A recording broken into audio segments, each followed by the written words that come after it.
talk about things I had no idea existed. A Warblade miniseries? Who the fuck cares about Warblade? Drawn by Bisley, Simon Bisley. Okay. It got my interest a little bit. Made in 2004. When I found these just randomly at this local shop, just in their back issue bin, where they forced me to pay full price for them, fucking $3 for this stuff, when I don't think it's worth that much in terms of like. So spoilers. This was actually way better than it had any right to be. I was shocked. Wildly interesting book. Totally shocked. Simon Bisley is one of those guys who I never got into when I was younger. I understand that people absolutely loved him. I get it. I never picked up anything that he did that I was aware of. I don't know. I can appreciate like the artistry, like this mixed media. It's like pencils and inks and airbrush and colored pencil and whatever he uses to do this stuff. Very interesting stuff. But, I mean, I'm just like, what the hell would Bisley have any interest in doing a Warblade comic on? Now, this is 2004, so this is way past the like implosion of the industry, and it's trying to find its way and kind of come back from almost total death. So it's not like, I mean, if this was done in like 93, 94, when the comics scene was just going crazy, I can imagine Jim Lee paying these guys outrageously large sums of money. But in 2004, I mean, I'm sure it was a decent payday for sure. I mean, I don't know anything, but it's really a weird thing. Why would anybody want to make a comic about Warblade?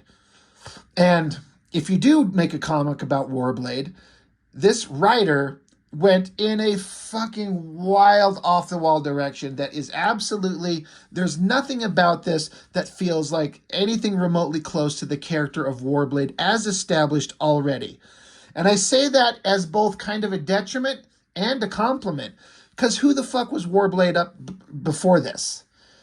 In the original series, he was nobody. He was just the guy that could form his body into like metal shapes. He was like, his body's liquid metal. He could cut things and he could take a lot of damage. He's got green hair. He's got this stupid outfit, but he's the claw guy on the Wildcats team. And then Alan Moore got a hold of Wildcats and wrote what I think are some really interesting comics and introduced some interesting concepts to Warblade, but he was never the focus of anything. So the character's kind of a nobody, kind of a nothing. He's just kind of stereotypical, I'm a hero, I'm a crossbreed of aliens and human, like all the other Wildcats. And I'm fighting this battle, and I fought Ripclaw one time over that redhead, whatever the hell her name was, it Misery and that Killer Instinct crossover. So I was struggling having like this book doesn't feel like Warblade at all. But then when you think about who is Warblade, well, he's nobody. There's nothing there. But they take him, the direction they go in this book is just unbelievably off the wall. Nothing, and I mean nothing like you would expect. I have to imagine that the writer got a hold of, like, there was that one issue, I think it was issue 8, maybe, of Wildcats, where Warblade and Maul were at an art gallery. And so the guy was like, the writer's probably like, oh, he's an artist. He appreciates art, so he's an artist. Okay. So, starts out. Story is written by a guy named John Ridley. I have no idea who that is. Never heard anything about him before or since. It's a complete unknown. Colors are by Wildstorm Effects. All that. Illustrated by Simon Bisley. Again, I was never that much into him, but having seen this book, I have come to appreciate and respect his artwork on a much bigger level. And then, like I was saying, the story, I was prepared to find this book to be a complete slog. Like, fuck, if I'm going to talk about it, I'm going to have to actually read this thing. But as I did, I was like, I kind of got into it. I'm shocked. So, and it, couple of hands being held, like a woman's hand and a man's hand. It says, what's the nature of love? Chemical, mystical, unexplainable. It has no shape, no substance, no size, no such great weight. Whatever the nature of love, something so very precarious. Okay. Yet utterly incorruptible. So how does a guy go from being a member of a covert action team to doing paintings of severed limbs? Let's start with the backstory, as the overpaid Hollywood hacks would say. All right. So just from an artistic perspective, very different. I mean, again, I was not anybody who could speak on Bisley's artwork before this, but it does not look like the standard Wildstorm Studios kind of house style, because it's not. It's Bisley. It's kind of an established artist. So it's automatically very different. What is interesting, as I've only got these 2 issues, and I don't know how long it went. If it was a miniseries, if it was 3 issues or 4 issues, it doesn't say. It doesn't say 1 of or issue 2 of 4. I don't know. But in these 2 issues that I've got, there is not one dialogue bubble anywhere of spoken dialogue. It's all text boxes of Warblade thinking his thoughts, like his inner monologue. There is not one bit of spoken word anywhere. And I wouldn't think that that would work, but done right, it can, and it absolutely does. I was shocked. So the story continues where he's like, yeah, my name's Reno Bryce. It's the most ridiculous name. It says, compared to most guys, I'm slightly above average in height and weight. Compared to most guys, I'm slightly above average in care and ancestry, as most guys don't have any. Ancestry is where my trouble started, but I guess that makes me average, too. Like most people, there's no getting away from your past. 27 years ago, I watched as Damonite Nazi shits of the universe executed my parents for the high crime of being Karen. Kheran. Karen. So then it's just like kind of doing a recap of like, yeah, I'm Warblade. I was in this Wildcats team. We slaughtered alien demon monsters. It says 8 years ago, as what would you call me? A soldier, a warrior. I fought against Damonites alongside the likes of Zealot, Maul, and Grifter. And then it says, God, if the constant slaughter wasn't enough, our code names alone made us a depressing lot. So they're even making fun of their stupid code names. Pretty awesome, like angry shots of their faces here. There was a lot of New Age bullshit about the gifted ones, crossbreeds, the Shapers Guild, which is, I believe, what Warblade's alien ancestry is, like the liquid metal bodies, the Shapers Guild, they would be called, which is, I think, something Alan Moore introduced, I believe.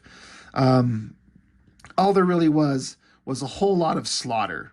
And there was the 1,000th variation on the sound of flesh getting torn, bones being snapped, the gurgling death prattle of sad bastards whose cards just got punched.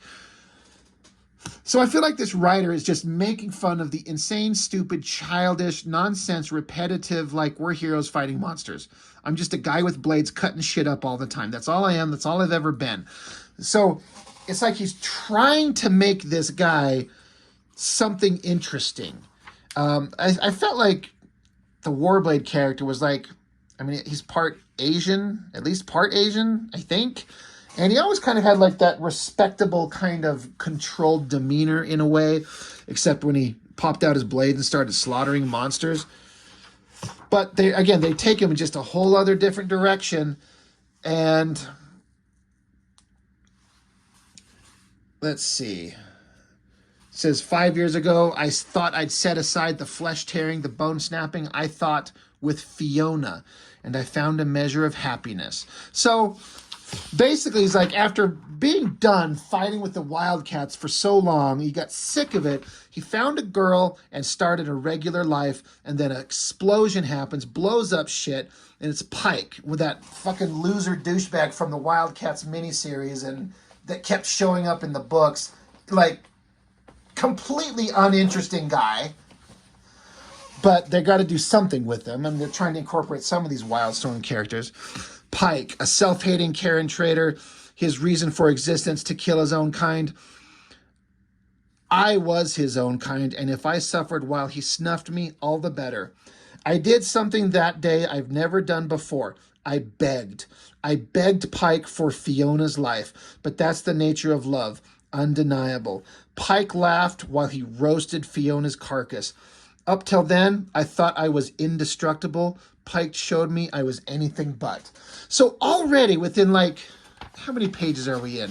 1, 2, 3, 4 pages in, there's more humanity in Warblade than ever before. He gave up the team, wanted to live a life. One of his enemies comes along and finds him. He's begging, please don't kill her, and he did. And the liquid metal guy who could take all kinds of crazy, ridiculous bullshit damage, they say, I thought I was indestructible. He showed me I was anything but. I'm like, oh, well, you got me. So then starts Warblade's, like, his descent into self-pitying self-destruction. 4 months of recovery, is that the right word? I got better, but I didn't heal. 2 months of searching, Sarajevo. So basically he's out looking for that Pike. He wants to get him, so he's trying to track him down, killing people along the way. I love the coloring in this scene here. He says, I put it out in terms Pike would understand. He came, of course. Why shouldn't he? I was only alive because he figured there was more pain in my living than in my dying, but he was ready to test the theory. And I've talked about some other comics, you know which ones, where I'm always like, there's so much text box telling us nothing.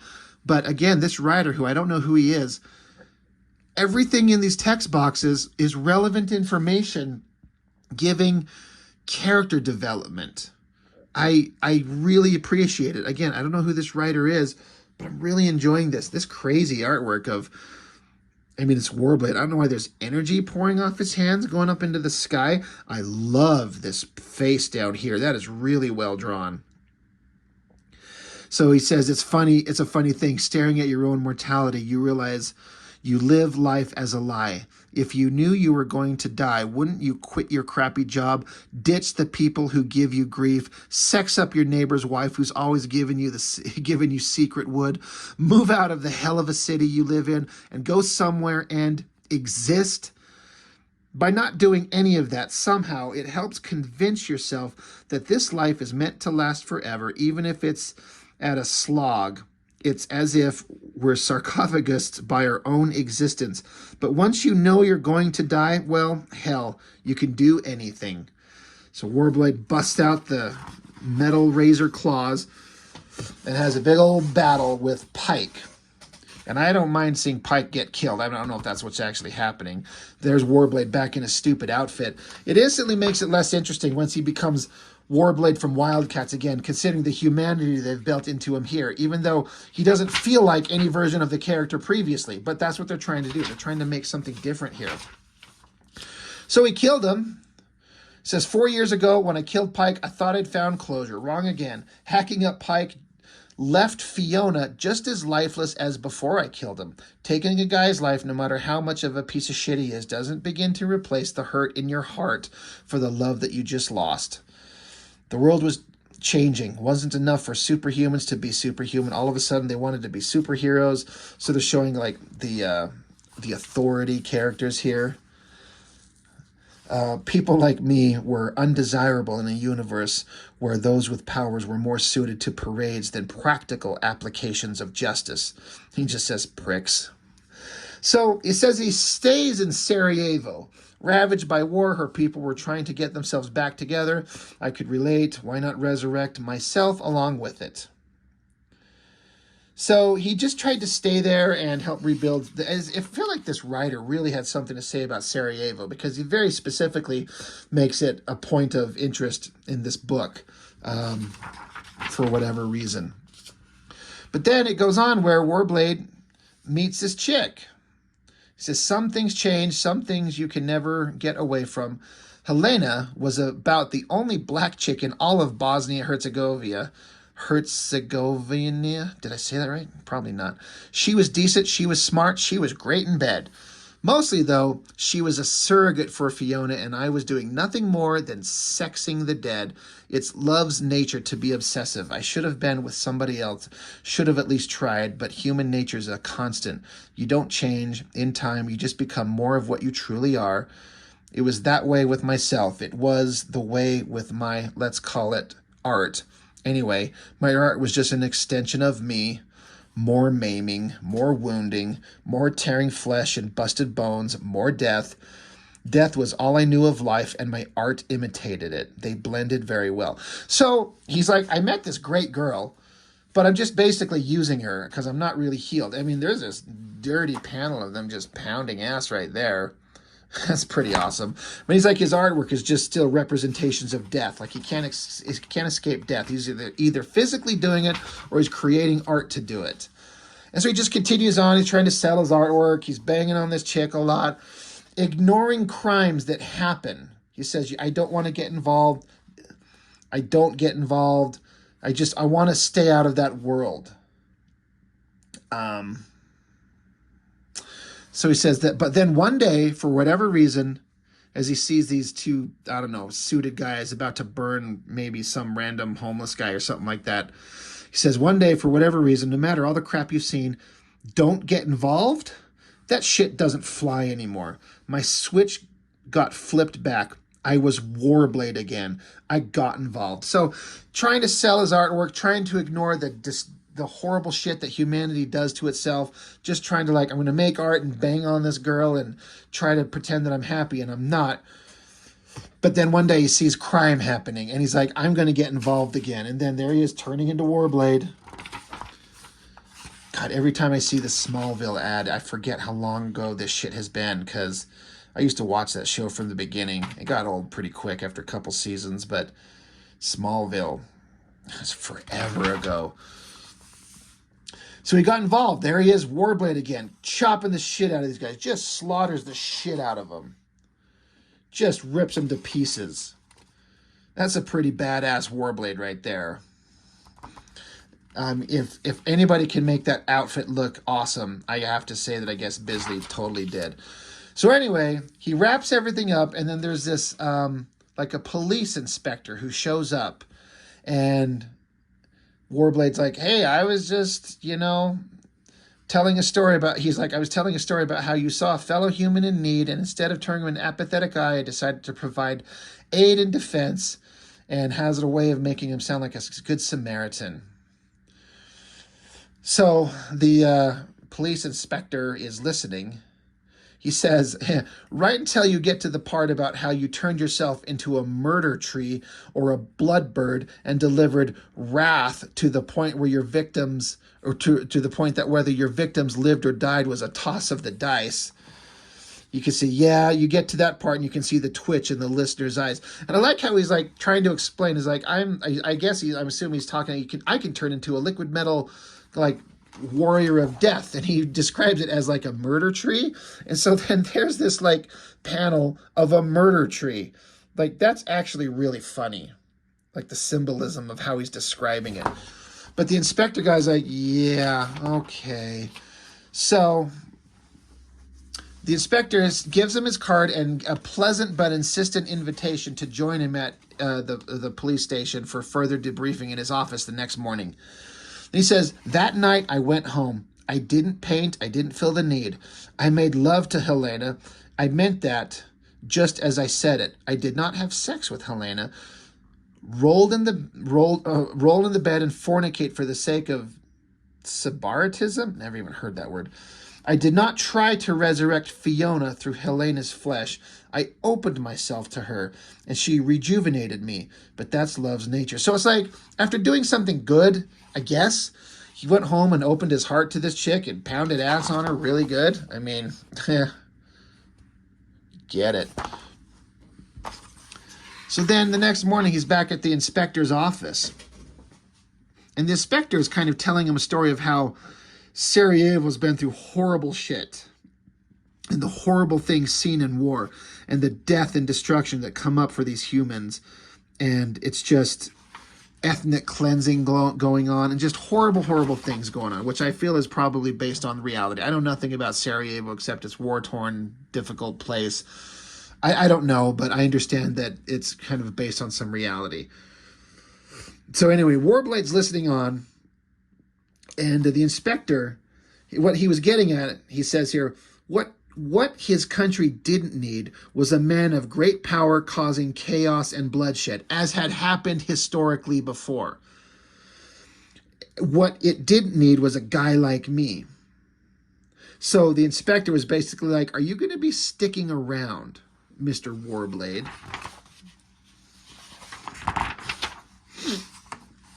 And so Mr. Warblade, he says, I had my art, I had a person I cared about, I had a life. Yeah, I'd be sticking around. So the inspector also wanted to know, could I keep from being Warblade again?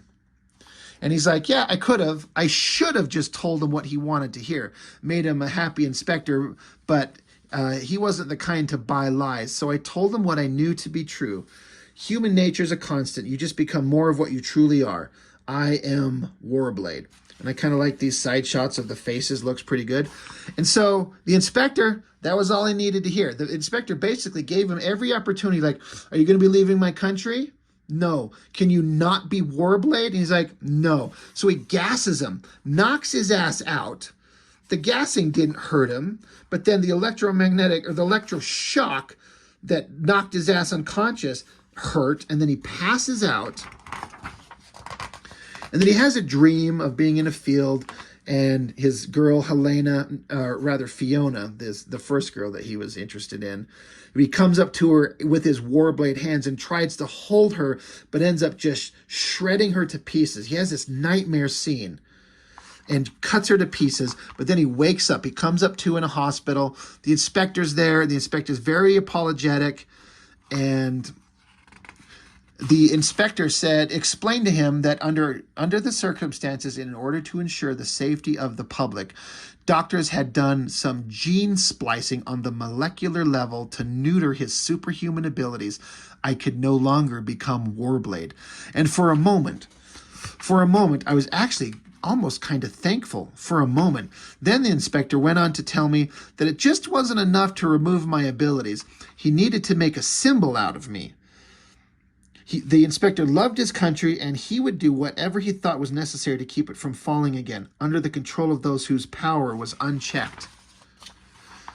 And so they amputated his hands. Not because they could turn into blades anymore, but to make an object lesson to people that this is what we will do to you. That is the end of issue 1.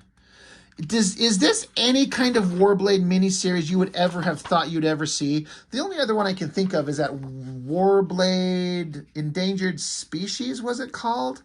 I think Ripclaw guest starred in that. Totally different characters.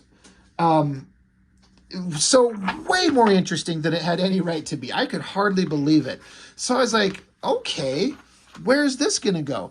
And so I'm going to try to not drag on through this one too much, and as much as just give you kind of the basic rundown of it, because again, this may be going too long.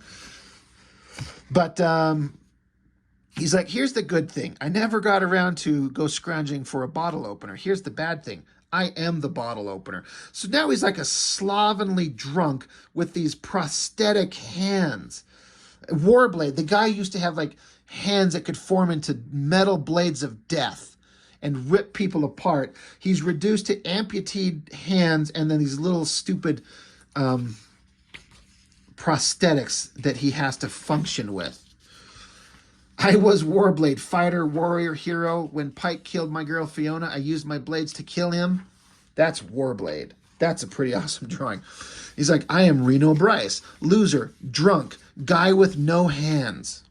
I had them removed for me along with my superhuman abilities by this Bosnian cop who figured his country could do without super freaks. In post-war Bosnia, I was considered a threat to the populace.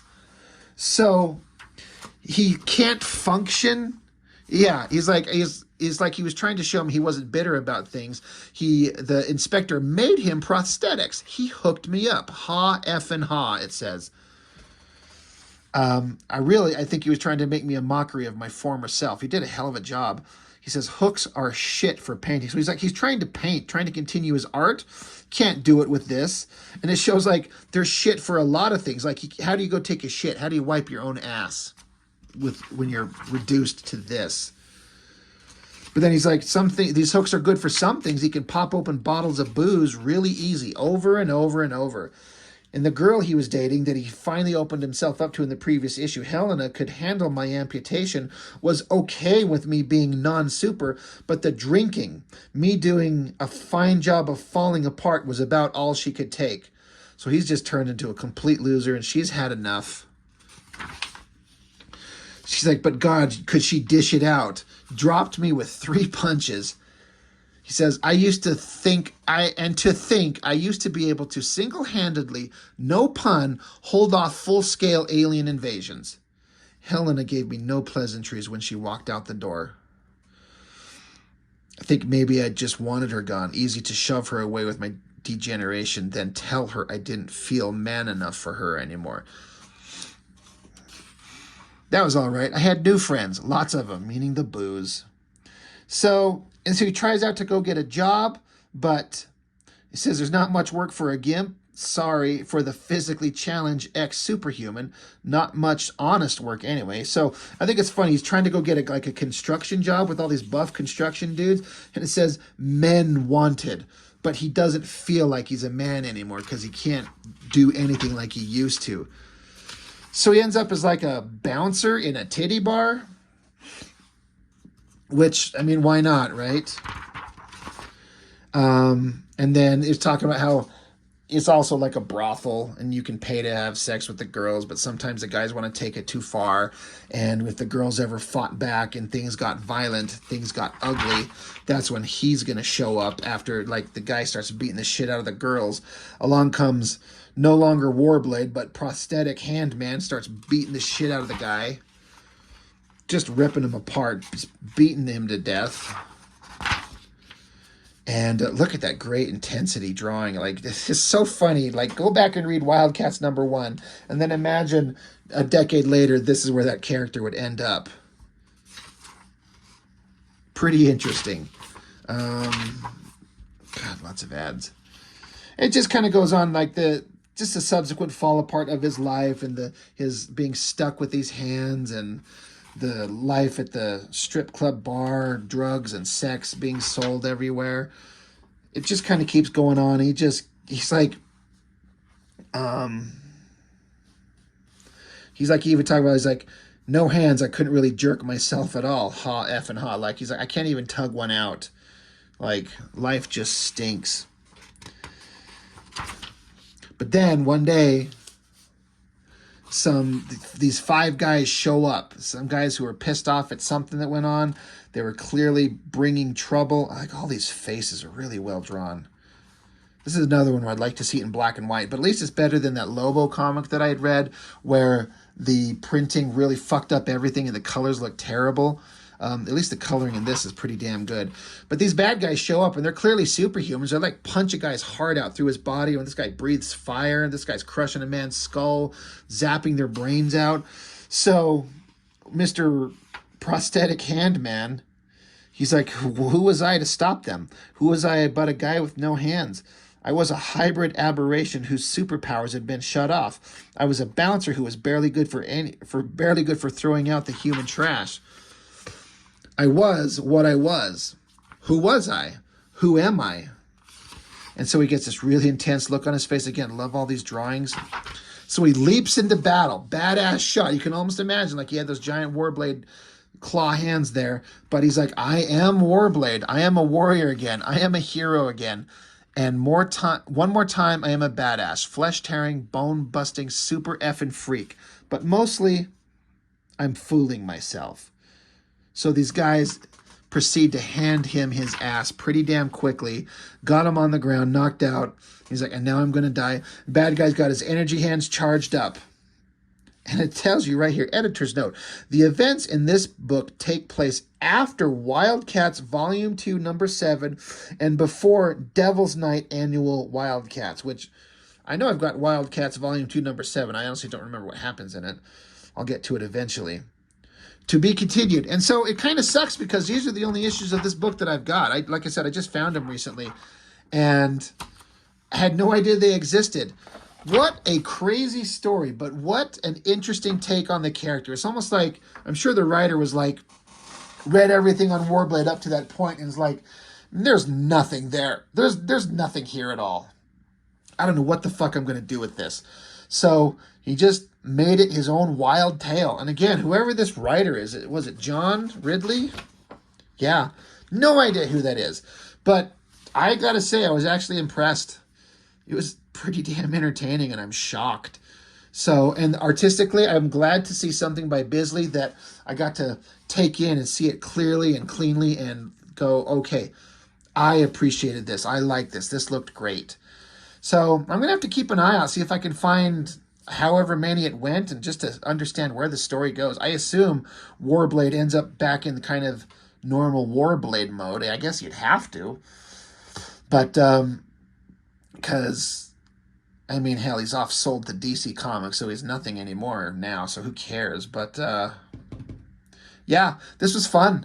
I'm curious, how many of you guys knew this existed? I mean, I had no idea. No idea this was even out there until I just randomly came across it. And I'm like, all right, I'll pick it up. And a lot of times when I pick up these random-ass books, they're always not always, but often they're disappointing. But this was pretty good, actually. So I guess that's all I've got. So let me know what you think. Did you read this? Where does it go? What happens in the story? I'd be actually curious to know.